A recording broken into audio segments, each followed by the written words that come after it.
Welcome to the Tech Egg. Don't get scrambled. Enjoy the video. In this video, I will explain how to make delicious pesto sauce. First, gather your fresh ingredients. You'll need vibrant basil, quality pine nuts, fresh garlic, and good Parmesan cheese. Don't forget a high-quality extra virgin olive oil.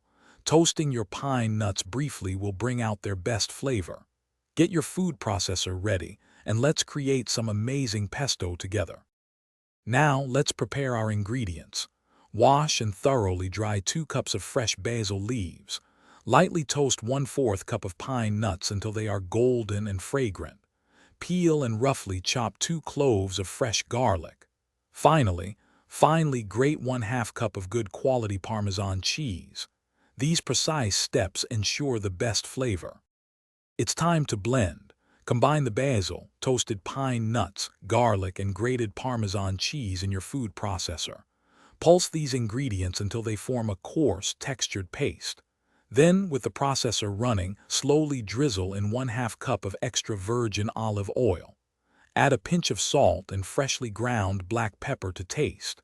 This creates a smooth, vibrant sauce. Almost done. Taste your freshly made pesto and adjust the seasoning as needed. You might want a little more salt or pepper. Transfer your delicious pesto to an airtight container. To keep it fresh and prevent browning, pour a thin layer of olive oil over the top.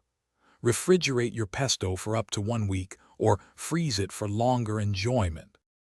Thanks for watching. Consider subscribing if I helped unscramble your problems.